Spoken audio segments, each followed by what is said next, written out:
spécial à l'église Vase d'Honneur Yamoussoukro. Thème, multiplication à l'infini, avec le pasteur Charles-Arthur Kwasi, pasteur résident de l'église Vase d'Honneur, centre de la foi à Trècheville. Et une des choses vers où mon message va vous emmener, c'est simplement pour vous dire qu'il n'y a jamais de multiplication à l'infini sans directive divine. Pas possible. Si tu veux, tout mon message, c'est là-bas que je m'en vais. Et puis, mon message va t'amener à savoir comment faire discerner, capter les rémas de Dieu facilement. C'est tout. C'est tout mon message. Donc si tu veux même mon message, voici là, c'est résumé. Dites-moi dans la Bible, montrez-moi une seule personne que Dieu a multipliée à l'infini sans directive. Il y a un réma qui est sorti. Il y a une parole qui est sortie. Un jour, je lisais, il y a plusieurs années, dans un livre comme ça, je lisais comme ça, il y a un monsieur qui a dit, sur la terre, il y a suffisamment de ressources pour qu'au moins tout être humain soit au moins millionnaire. Mais je dis, mais il dit, il faut savoir où ça se trouve. Mais pour savoir où ça se trouve, là, il faut savoir que ton bélier est toujours retenu par les cornes dans un buisson. Quelqu'un dit Amen. Amen. Dites-moi, la pêche miraculeuse, comment elle a eu lieu? Mais parce qu'ils se sont levés pour travailler dur. Mais la plupart du temps, j'ai remarqué que la multiplication à l'infini suivit après des moments de généreuses galères. C'est de bons moments de bonnes galères. C'est-à-dire, toi-même, tu es embrouillé jusqu'à... Parce que le but de Dieu, Dieu ne veut pas t'exaucer, il veut te combler. C'est pas la même chose. Regarde, Dieu prend Joseph de la prison. Il ne le conduit pas d'abord à la maison avant de le conduire au palais. Quand il le prend de la prison, il s'en va tout droit au palais. C'est ça la multiplication à l'infini. On ne te voit pas venir. Quand quelque chose te dépasse, tu dis, qu'est-ce que voilà? C'est un de mes amis anglophones, il voulait parler français. Son seul mot, il dit à son fils, mon fils, bonjour, qu'est-ce que voilà? Qu'est-ce que voilà? J'ai dit, mais attends mon ami, de quoi tu parles? Qu'est-ce que voilà? Ça veut dire quand tu es dépassé. Quand une parole te frappe trop, tu dis, qu'est-ce que voilà? C'est ça qui a remplacé à you. Frère, je vous assure, aucune multiplication à l'infini ne s'est produite. En fait, la multiplication à l'infini, elle vous conduit vers la provision sur l'abondance. Ça veut dire que vous en avez plus que vous en avez besoin. Dieu vous donne plus que vous en avez besoin. Mais il faut savoir que il y a toujours un bélier, mais qui est caché dans les buissons, par les cornes. Au temps de Josaphat, Bishop, dites-moi, 2 Chroniques chapitre 20, dites-moi, il y a eu une multiplication à l'infini. Mais comment cette multiplication à l'infini est survenue? Elle est survenue après une période de tension. C'était tellement chaud parce que l'ennemi, les Madianites et tous ses conjoints sont venus assiéger Israël. Israël ne savait pas quoi faire pour s'en sortir. C'était chaud. Leur vie était en danger. Quand c'est comme ça, tu dois prier pour t'en sortir. Mais écoute-moi, Dieu permet une situation de ce genre pour te faire passer de 0 à 100. Il ne te fait pas passer de 0 à 10. Ça, c'est naturel. Mais j'ai compris que la multiplication à l'infini, elle est toujours surnaturelle. Bishop, elle est surnaturelle. Or, tout ce qui est surnaturel, ça ne vient pas étape par étape. Tu constates. Qui dit Amen? Qu'est-ce que voilà? Je vous assure, c'est surnaturel. Toi-même qui es victime, en fait, je dis que tu es victime de la chose.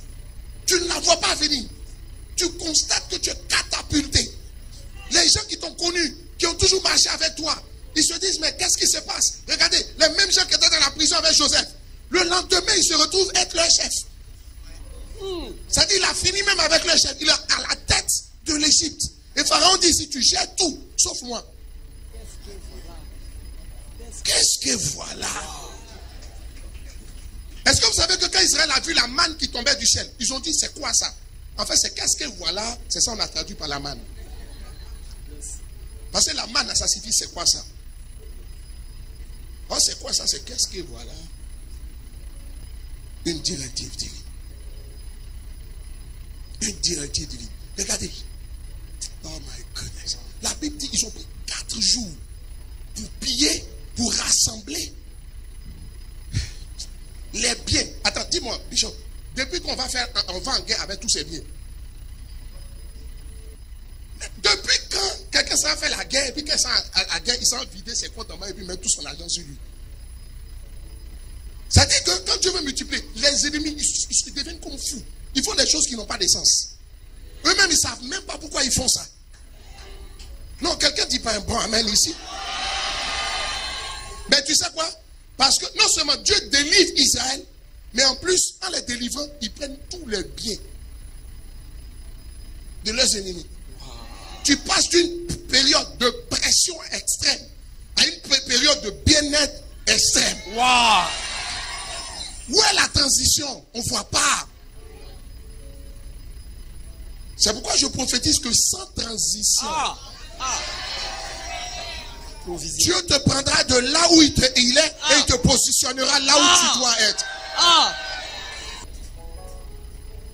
Chers amis, autre chose. La pêche miraculeuse de Luc chapitre 5.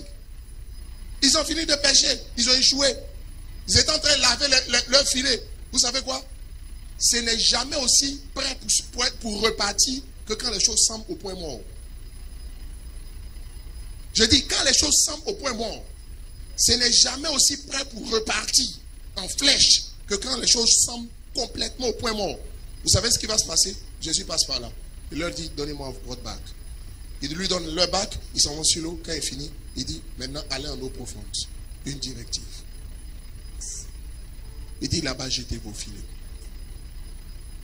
Ils y vont, ils jettent leur filet. Ils ont tellement de poissons. Non seulement les poissons, ça dépasse ce qu'ils peuvent prendre. Et vous savez ce qui se passe? Ils appellent leurs voisins. J'ai remarqué une chose, c'est que quand Dieu bénit vraiment quelqu'un, ce qu'il te donne, ça ne peut pas te... en fait, toi seul, tu ne peux pas dépenser. Toi seul, tu ne peux pas bouffer. En fait, vous savez pourquoi? Parce que la vraie bénédiction, on n'est jamais béni à moins de devenir une source de bénédiction. Les gens pensent qu'ils sont bénis quand ils ont voiture, maison, tout ça. Non. Quand tu as voiture, maison, tout ça, tu es sur le chemin de la bénédiction. Mais il dit en Genèse chapitre 12 au verset 2, je te bénirai et je ferai de toi une source de bénédiction. En fait, ce « et » ici du grec était un. Ça signifie, je te bénirai en faisant de toi une source de bénédiction. Ça veut dire quoi? Ça veut dire que tu n'es pas béni à moins que tu ne sois une source de bénédiction. Quand il dit, je ferai de toi une source de bénédiction, vous savez ce que littéralement ça signifie? Ça signifie, je bénirai les autres, mais pas toi. C'est ça qu'on appelle la bénédiction de proximité. Tous ceux qui sont autour de toi. Mais leur vie change aussi. Regardez une chose. Quand Paul et Silas sont sortis de la prison, remarquez une chose, ils ne sont pas sortis seuls. Yes. I hear you. Qu'est-ce que voilà? Ils ne sont pas sortis seuls. C'est eux que l'ange voulait, Dieu voulait délivrer. Mais parce que les autres prisonniers ont eu la chance d'être dans le même pénitencier. À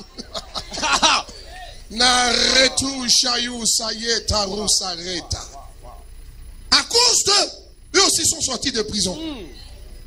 C'est-à-dire quand Dieu te bénit, te multiplie à l'extrême, en fait, tous ceux qui sont à côté de toi, ils sentent que.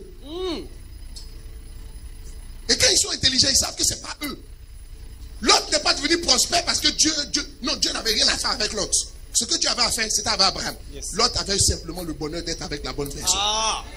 Je prophétise dans le nom de Jésus. Dieu fait de toi une source de bénédiction. Amen. Je dis, Dieu fait de toi une source de bénédiction. Amen. Dieu fait de toi une source de bénédiction. Amen. Tu deviens une source de bénédiction. Amen. Tu seras placé toujours au bon endroit, au bon moment. Amen. Dans le nom de Jésus. Amen. Dans le nom de Jésus. Amen. Une directive. Juste une. L'année dernière, pour la période de novembre, Dieu m'a dit quelque chose. C'est ça qui a déclenché une nouvelle dimension. Frère, ce n'est pas en transpirant, c'est en recevant une parole de Dieu. Les Paul, Pierre et ses compagnons, du moins Pierre, les pêcheurs, en Luc chapitre 5, ils ont lutté. Quand ils ont fini de transpirer, Dieu dit, pour moi, là, je fais pour moi sans sueur. Est-ce que vous savez que tout ce qui te cherche, te cherche? Tout ce que tu cherches, te cherche.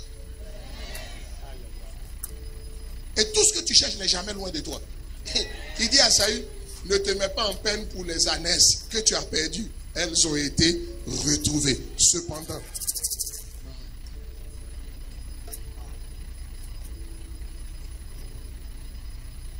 Je parle à quelqu'un ici. Dis à ton voisin une directive divine. Mais il y a un cœur qu'il faut avoir pour que Dieu vous mette sur sa liste. En fait, tout le monde est sur la liste de la multiplication à l'infini, comme hier je vous ai lu le passage. Parce que c'est une promesse que Dieu a faite à Abraham et à sa postérité. Mais vous savez maintenant, qu'est-ce qui te qualifie pour qu'on te mette sur la deuxième liste des gens qui vont bénéficier? C'est ton cœur que tu as. Si tu n'as pas un cœur qui aspire à devenir une réponse pour les autres, Dieu ne te propulse pas.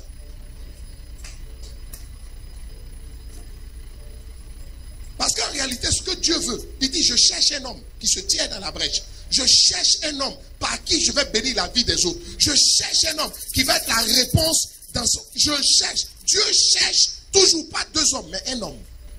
Parce que Dieu ne peut rien faire sur la terre sans un homme. Je ne sais pas si la parole fait du bien à quelqu'un. Je rends grâce à l'esprit qui m'a donné de trouver le moyen de pouvoir donner mon message. Il dit ceci en Ézéchiel, chapitre 22, verset 30. Ma fille, il faut rester là, c'est pas grave, vous devez rester là. Ézéchiel, chapitre 22, verset 30. Il dit, je cherche parmi eux un homme qui élève un mur. Ézéchiel 22, verset 30. Qui se tienne à la brèche devant moi en faveur du pays, afin que je ne le détruise pas, mais je n'en trouve point. Ça veut dire quoi? Dieu cherche un homme qui va porter le fardeau. En fait, pour chaque chose que Dieu veut faire, il cherche un homme qui va porter son fardeau dans ce domaine. Mais pour porter le fardeau de Dieu dans ce domaine, il y a un type de cœur qu'il faut avoir. Il faut avoir une pensée pour les autres. Il faut aspirer à aider. Il faut avoir le désir de devenir une réponse pour les autres. Écoute, ceux qui pensent à leur famille et à leurs proches, tu es disqualifié. Parce que le projet du Seigneur va infiniment au-delà de ta personne. Regardez un homme comme Salomon. Comment est-ce que Salomon est devenu l'homme le plus riche? Dieu l'a multiplié à l'infini. Tu ne le vois pas en train de transpirer. Quand j'ai essayé d'étudier, est-ce que vous savez que Salomon a possédé des navires, des bateaux? Il écrit des livres de biologie, de sciences, des richesses. On dit qu'il était aussi riche. On dit l'argent qu'il avait, ça dépassait les cailloux de la terre. On dit, tu l'as vu se battre? Non. Quand Dieu se révèle à Salomon et qu'il dit à Salomon, Salomon fait ses holocaustes, Dieu lui demande, enfin il faut avoir un cœur à vouloir donner à Dieu, avoir un cœur à vouloir investir dans l'œuvre. Demandez tous nos footballeurs, je les appelle tous. Je dis, bon ok, est-ce que tu sais que Dieu va s'occuper? Quels sont tes projets pour le Seigneur?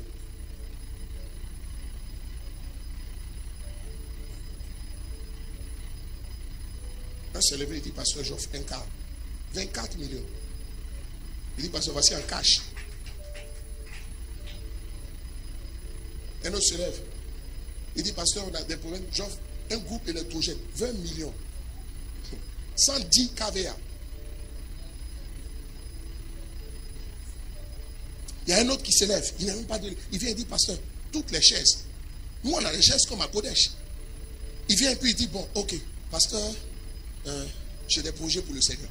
En fait, là où tu es assis, tu as quel projet pour Dieu? Pour les projets de la construction du nouveau temple, Dieu cherche un homme. Pour les projets que Dieu a mis dans le cœur de son serviteur, il cherche un homme. Si tu n'as de projet que pour toi, et que tu n'as pas de projet pour Dieu, on n'est pas multiplié à l'infini parce qu'on prie trop. On est multiplié à l'infini parce qu'on a un cœur. Et c'est ce cœur-là qui fait que Dieu vient déposer dans ton cœur la parole, la directive qu'il faut. Waouh, acclame Jésus pour la révélation. Acclame Jésus. Waouh, waouh, waouh. Mais le problème de plusieurs, ils n'ont pas de projet pour Dieu. Ils n'ont de projet que pour eux-mêmes et pour leur famille. Quels sont... Regardez, quand Jésus apparaît à Pierre, avant de faire la multiplication, ça s'appelle quoi? Avant de faire la multiplication dont on a parlé, remarquez une chose qui s'est passée, la pêche miraculeuse. Il dit, donnez-moi d'abord votre bac. Parce que dans la fin, on pense d'abord à lui. Enfin, il est en train de leur dire, tant que vous ne me donnez pas ce que vous avez, moi je ne vous donne pas ce que j'ai. Votre fardeau est lourd, moi mon joug il est léger. Je veux vous rendre votre vie légère. Je veux rendre votre vie agréable. Votre vie est déjà difficile. Mais vous êtes pas fait quoi? Jésus dit, mais il faut faire pendant qu'il fait encore jour. L'œuvre. La version anglaise dit le business. Donc Dieu est un homme d'affaires. Il dit, la nuit vient où personne ne peut travailler. Mais quels sont tes projets pour Dieu? J'appelle les gens. Il y a un jeune footballeur, il a eu un bon contrat au Maroc. Vous savez ce qui s'est passé? Joue en première division marocaine. Ceux qui connaissent le football marocain savent que quand tu viens et que tu n'es pas marocain, tu vas commencer en 3e division. Oui, oui. C'est pourquoi le Maroc est monté en matière de football. À un moment donné, ils se sont rendus compte que les étrangers venaient et puis, bon, leurs étrangers. Et puis, ils n'arrivaient pas à personne. Bon, tout étranger qui vient en 3e division. On ne peut autoriser qu'un seul étranger titulaire dans un club de première division. Dès qu'on lui a payé sa prime de signature, tu sais ce qu'il s'est fait? Il nous a appelé et dit, pasteur, j'ai des projets pour le Seigneur. En fait, avant même que la prime de signature vienne, il a déjà des projets. On l'a enseigné pour ça. Il a un cœur à ça. Il m'appelle et dit, non, pasteur. Ben, je dis, va avec le comptable. Moi, je n'ai pas le temps. Dis à ton frère, je n'ai pas le temps. Non, pas le combat, je n'ai pas le temps. Va avec le comptable. Et puis j'ai fait exprès, j'ai dit au comptable, fais comme si ça ne t'intéresse pas. Une semaine, 2 semaines, il m'appelle, il me supplie, il dit, pasteur, certainement peut-être en train de m'écouter. Il dit, pasteur, il nous suit partout où on est. Il dit, pasteur. J'ai dit, bon, d'accord, qu'est-ce qu'on fait? Qu'est-ce qu'il doit là? Comptable, occupe-toi de cette affaire. Wow. C'était pour voir si dans son cœur, il allait changer d'avis. Dès que c'est venu, on allait acheter de nouveaux écrans. On a les écrans comme à Kodesh. On a installé maintenant. Oui, on a installé un côté. Enfin, c'est beaucoup d'argent. Je t'assure, c'est beaucoup d'argent. Ils ont des projets pour Dieu. Ils ont des projets pour Dieu. Ils ont des projets pour les autres. Regardez une chose. Dieu dit à Abraham, va me sacrifier Isaac. Ton fils. Il n'a pas 2, il a 1 Isaac. Si tu as 2, on dit qu'il faut donner 1. C'est pas un problème. Mais vous savez quoi? Dieu va toujours commencer par te redemander ce qu'il t'a donné. Quand Dieu te donne, il faut savoir que ce qu'il t'a donné, ce n'est rien. Il y a un boulet qui arrive. Dis à ton voisin, boulet. Ce qu'il t'a donné, c'est l'entrée en matière. C'est comme quelqu'un, il y a un plat de résistance et on te donne entrée. Tu manges entrée la journée et puis tu es content.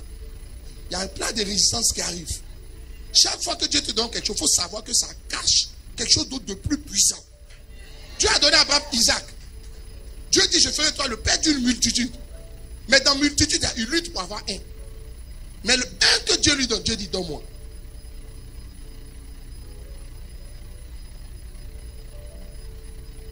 Abraham aussi, il a pris. Il dit allons. La Bible dit en Genèse chapitre 22, ils s'en vont vers la montagne que Dieu lui indique, la montagne de Morija. Quand il arrive là-bas, laissez-moi vous dire, suivez-moi très bien. Le fils Isaac lui demande, mais papa, où est le mouton? Il n'a pas dit où est le mouton, il dit où est l'agneau du sacrifice? Dis avec moi l'agneau. Frère, je sais ce que je dis. Dis avec moi, où est l'agneau du sacrifice? Répète encore, où est l'agneau du sacrifice? Quelqu'un est-il béni ici ce soir? Si tu es béni, fais comme ça. Où est l'agneau du sacrifice? Tu sais ce que papa Abraham dit? Papa Abraham dit, Dieu se pourvoira. Il n'a pas dit Dieu pourvoira. Tous ceux qui comprennent français savent que le verbe pouvoir n'est pas un verbe pronominal. On dit Dieu pourvoit, on ne dit pas Dieu se pourvoit. Mais quand on dit quelqu'un se pourvoit, il y a un terme en droit, on dit se pourvoit en cassation. Quand on dit Dieu se pourvoit, ça veut dire quoi? Dieu est l'auteur. En fait, quand il y a un édifice, il y a le maître d'œuvre et puis il y a le maître d'ouvrage. Le maître d'œuvre, c'est qui? Non, en temps normal. Je vous pose une question quand même. Répondez-moi, les gars. C'est quoi le maître d'œuvre? Dis-moi. Quelle est la différence entre le maître d'œuvre et le maître d'ouvrage? Le maître d'ouvrage, c'est le propriétaire. Celui qui a commandé le travail. Le maître d'œuvre, c'est celui qui exécute. Mais quand on dit Dieu se pourvoira, ça veut dire qu'il est le maître d'ouvrage et le maître d'œuvre. Hey! Donc, il me semble que tu n'as pas encore compris. Frère, nous acclame le Seigneur d'abord.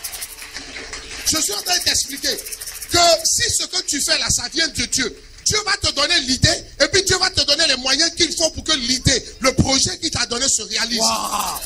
C'est pourquoi tu vois que ceux qui comprennent ça sont calmes. Il est le maître d'œuvre et le maître d'ouvrage de ta destinée. Personne n'allait manager Dieu pour que tu réussisses. Il a déjà écrit que tu vas réussir. Oh, je croyais que quelqu'un allait donner un bon amen. Wow. Quelqu'un dit amen.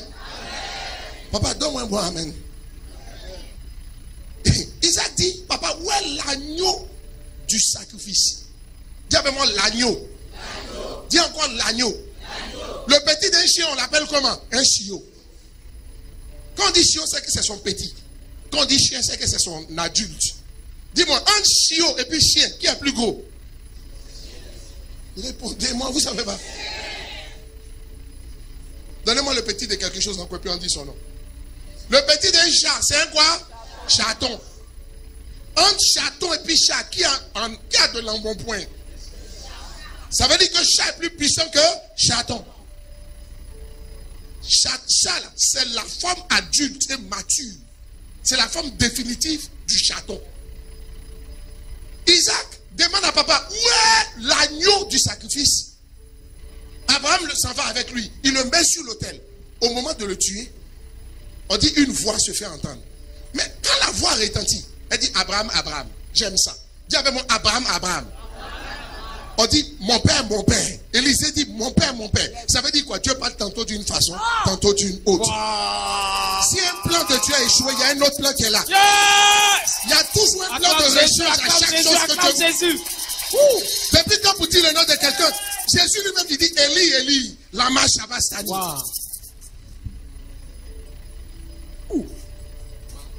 Samuel, Samuel.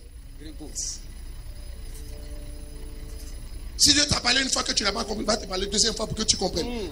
Si tu n'as pas eu deuxième fois que tu n'as pas compris, la quatrième fois est la deuxième fois de la troisième fois. Wow.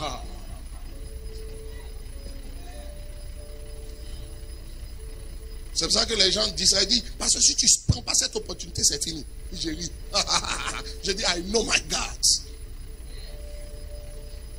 N'as-tu pas appris que la gloire de la seconde maison est toujours plus puissante que celle de la première? Tu n'as pas vu que le deuxième vin aux noces de Canaan était meilleur que le premier? Tu n'as pas vu que le deuxième... Aïe, aïe, aïe, quelqu'un peut-il dire amen ici?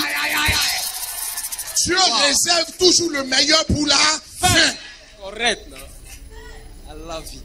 Si tu as raté une opportunité, c'est une opportunité ou non, non. Ça veut dire l'autre qui vient, c'est un diamant. C'est trop dangereux par rapport à ce que tu as raté. C'est-à-dire, réponds-toi, remets-toi en ordre. Pense comme Dieu. Je disais à mon fils, j'ai dit, oui, tu devais aller à la chose.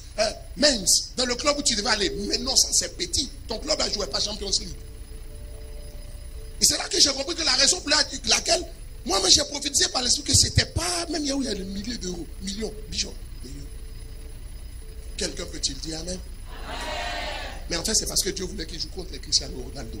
Pour qu'il y ait une meilleure visibilité. Wow. Tu pleures à cause de quoi? Tu pleures à cause de quoi? Si tu savais ce qui venait, tu allais rire à cause de ce qui te fait pleurer aujourd'hui. Waouh! Wow. Parce que le frère t'a pas marié, tu fais comme si c'est un funérail. C'est un gawa, c'est pour ça qu'il t'a laissé. Wow. Je t'assure, c'est un gawa. C'est pour ça qu'il t'a laissé. Non, personne ne dit amen ici. En fait, Dieu t'a regardé puis il a regardé. Ta prochaine dimension est trop dangereuse. Il ne peut pas. Il ne peut pas gérer. Dis avec moi, il ne peut pas gérer. Le championnat est trop dur pour lui. Le championnat est trop dur. Wow. Championnat élevé. C'est trop élevé. Wow. Tu pleures. Si tu savais, ce qui te fait pleurer allait te faire rire. Hey. Ce qui te désole allait te motiver. Ah.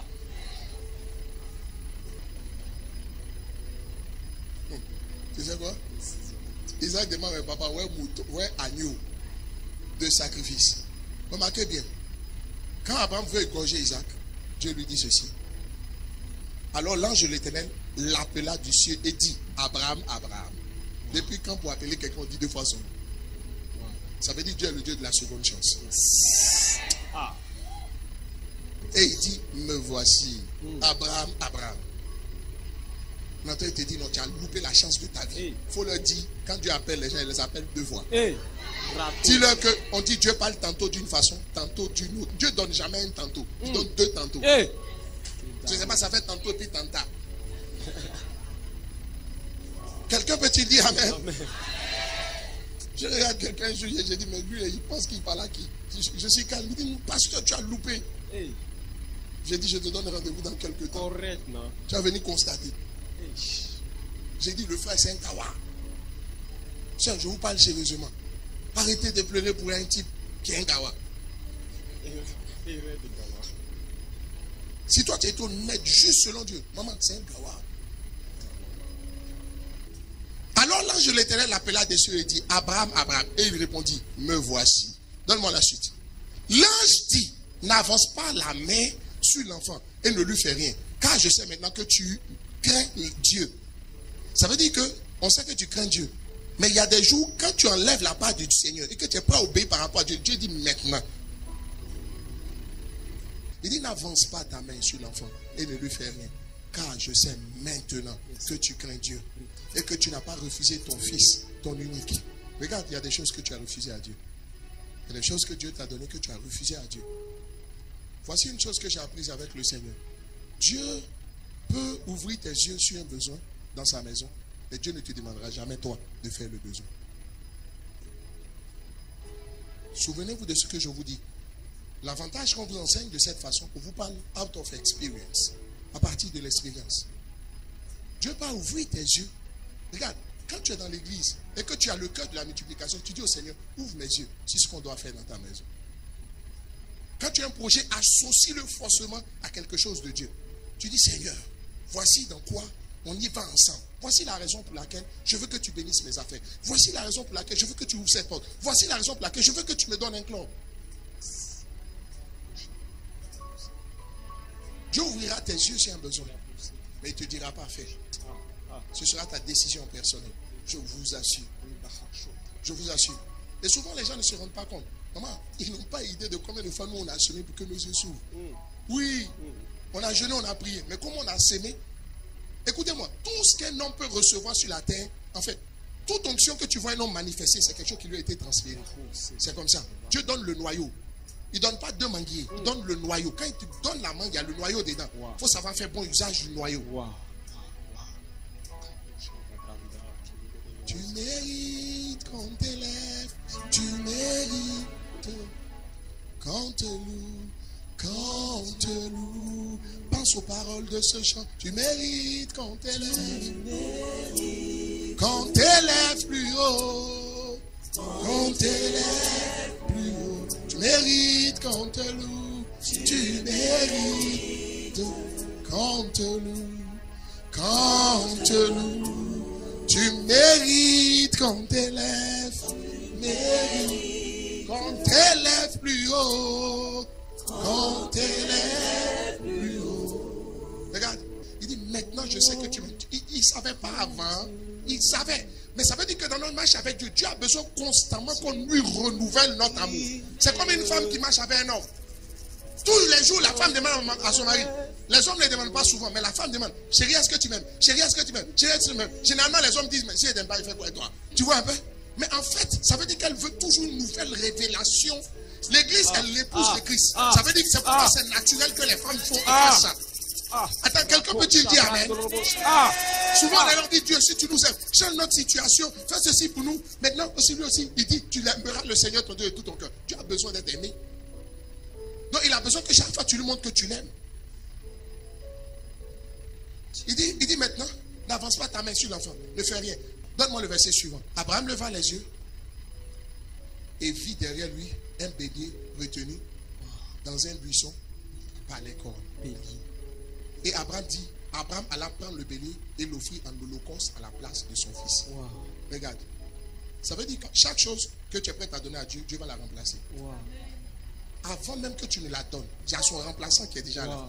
Regarde, il a dit à Abraham, va immoler ton fils. Son fils Isaac lui demande, où est l'agneau? Mais pendant qu'il cherche l'agneau, Dieu le donne bélier. Attends. Ça veut dire quoi?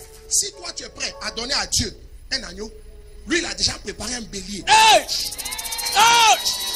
Réponse. Je te dis que l'agneau c'est le petit du bélier. Dans la famille des ovins, dans la famille des moutons, le plus petit c'est l'agneau. Quand l'agneau est devenu adulte, il devient bélier. Wow. Donc ça veut dire qu'à l'origine, c'est parce que Dieu voulait donner un bélier à Abraham. Ah. Wow. Qui demande à Abraham de donner un agneau. Ça veut dire qu'entre l'agneau et le bélier, il y a une multiplication. À l'infini, il y a une multiplication, il y a une provision surabondante. Wow.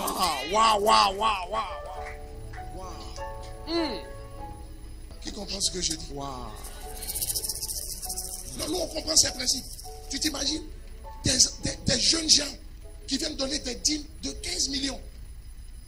Des jeunes gens, des gens qui apprennent dès qu'il y a un projet.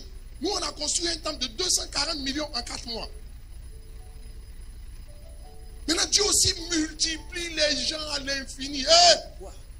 Yes. Mais parce que Dieu a réservé un bélier. Regarde. Un holocauste est un sacrifice consumé par le feu. Et le bélier se trouvait dans un buisson. Et le bélier lui-même, il était fait pour être consumé par le feu. Et vous remarquez que c'est à partir d'un buisson en feu que Dieu a parlé à Moïse. Wow. Dis-moi, quand un mouton, un bélier est quelque part, il va forcément dire mbé, mbé.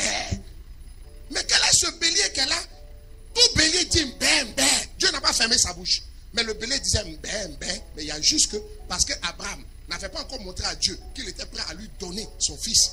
Le bélier qui était là à côté de lui n'arrivait pas à sentir ou entendre ces bruits. Wow. Écoutez-moi, tout ce que tu cherches, te cherches.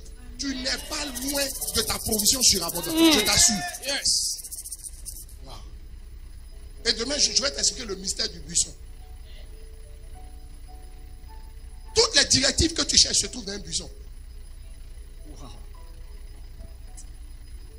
Qui est le buisson? Donc la réponse, la clé de la provision surabondante d'Abraham se trouvait dans un buisson. Je vous assure. Remarquez dans la Bible, la plupart du temps où Dieu a donné des directives à des gens qui ont changé leur vie, c'était jamais compliqué. C'est des choses simples. Tu as envie de dire, mais c'était si simple. Oui, c'est si simple, mais il faut que un voile qui tue tes yeux.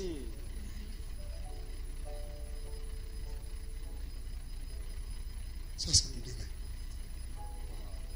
Deuxièmement, ayez un cœur à donner aux autres. Wow. Chers amis, j'ai compris une chose. Quand quelqu'un pense trop à lui et à ses parents, Dieu ne s'occupe pas de lui. Tu vas faire une première prière. Tu vas dire, Seigneur, donne-moi un cœur dans tous mes projets. Il faut que je spécifie déjà ta part avant même que le projet ne commence. C'est la clé qui va débloquer le projet. Élève la voix. Dis-moi, dis au Seigneur, Seigneur, donne-moi de te donner ma barque. Donne-moi de t'offrir mon Isaac. Oui, le Seigneur. Mérite qu'on te loue. Tu mérites qu'on t'élève plus haut. Qu'on t'élève plus haut. Mérite qu'on te loue. Tu mérites qu'on te loue. Qu'on te loue. Tu mérites qu'on t'élève. Tu mérites qu'on t'élève plus haut. Qu'on t'élève plus haut. Tu mérites qu'on te loue. Qu'on te loue. Ah, tu mérites qu'on t'élève. Qu'on t'élève plus haut. C'est pas la maman, c'est. Oh, tu mérites. Attends. Dans ce village, dans ce quartier, le quartier qui s'arrête ici, d'ici jusqu'à devant, il y a quelqu'un qui est en train d'acheter pas un terrain, des terrains.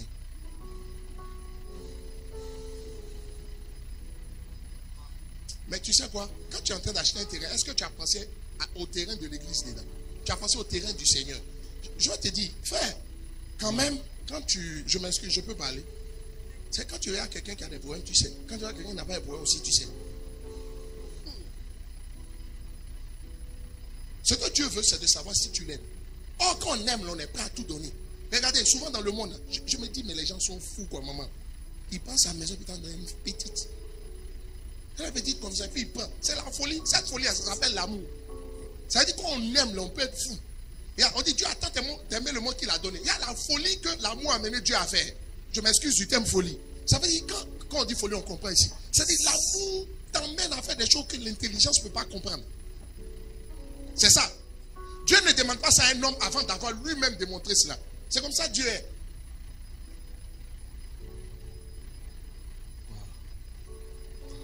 Souvent, quand j'étais plus jeune, j'ai dit, mais les gens sont fous, quoi. Ils prennent l'avenir de sa femme, de ses enfants, ils compromettent tout à cause d'une petite. Quand on voit la petite comme ça, ça s'appelle l'amour. En fait, ce que Dieu veut, c'est de sentir qu'on l'aime et qu'on lui prouve tout le temps. Est-ce que ce n'est pas Dieu lui-même qui a dit, tu aimeras le Seigneur ton Dieu? Dieu nous aime, mais lui aussi, il a besoin qu'on lui montre qu'on l'aime.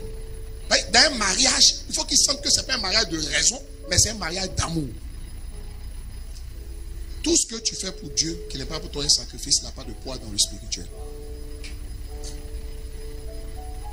C'est pour ça que souvent je dis à quelqu'un, et bon je le dis, je prends de manière humaine. Quand tu es un vrai garçon, et puis tu veux faire plaisir à une femme, au lieu de la prendre pour l'amener sous l'arbre pour aller manger, il faut économiser ton argent. Ça devient beaucoup là. Va l'amener dans un seul bon coin. Si tu la mets dans un seul bon coin, et puis c'est vraiment bon là, tu marques son esprit. C'est pour 2 ans. Oui, au lieu de prendre un peu, tu t'en acheter à chicken poisson, elle mange ça elle-même. Quand tu veux faire quelque chose aussi pour ta femme, il faut aller acheter un petit t-shirt comme ça. Concentre-toi. Mais ce que toi-même tu fais là, même si elle veut douter, elle ne peut pas douter. Et puis elle s'assoit et dit, ouais, mon mari. Et puis toujours quand elle parle avec sa copine, elle dit, mais que moi-même, la dernière fois, même mon mari. Il faut faire un qui est bien, plutôt que de vouloir faire 10 qui ne marquent pas. Et j'ai vu que ce qui ne te marque pas ne peut pas marquer Dieu. C'est tout. Il y a un pasteur bien connu partout. Chaque année qu'il vient en Côte d'Ivoire, je ne joue pas. Je m'ai aimé. Je vois mon père spirituel, je m'ai aimé. Le Seigneur m'a dit, mais ça, c'était bon pour toi il y a de cela quelques années. Ton niveau a dépassé ça. Et l'Esprit me dit, cette année, tu n'envoies pas ça. Voilà ce que tu vas envoyer. J'ai dit, comment on me voit, mais je sens que quand même. Il y a des gens, quand tu fais à toi-même, tu dis, Rakataya. Mais il y a d'autres, quand tu fais, mais bon. Qui a déjà pleuré à cause d'une offrande qu'il a fait un mendiant? Tu as le mendiant que tu dis, petit, tu dis, tiens. Et puis tu t'appuies, tu attends ta tête. Tu dis, ouais, je lui ai trop donné. Ça te fait rien. Ce qui te fait rien. Écoute-moi, voici ce que l'Esprit m'a dit. Il dit, tout ce que tu fais pour Dieu, qui n'est pas un sacrifice pour toi-même, ça n'a pas de poids dans le spirituel. C'est tout. Tu mérites qu'on t'élève. Tu mérites qu'on t'élève plus haut. Tu mérites qu'on te loue. Tu mérites.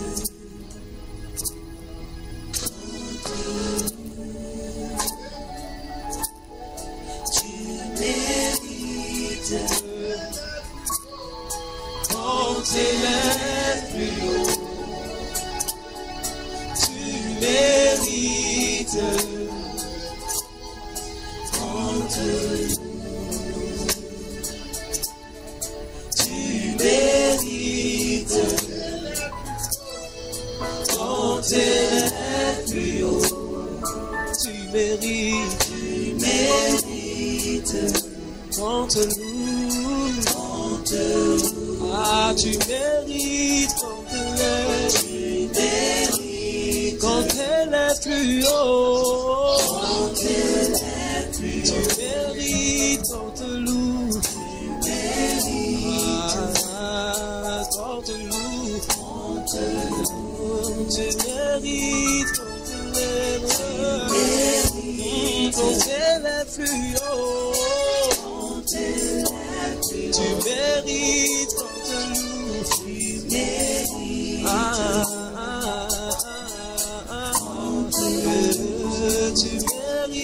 qu'on te lève, qu'on t'élève plus haut.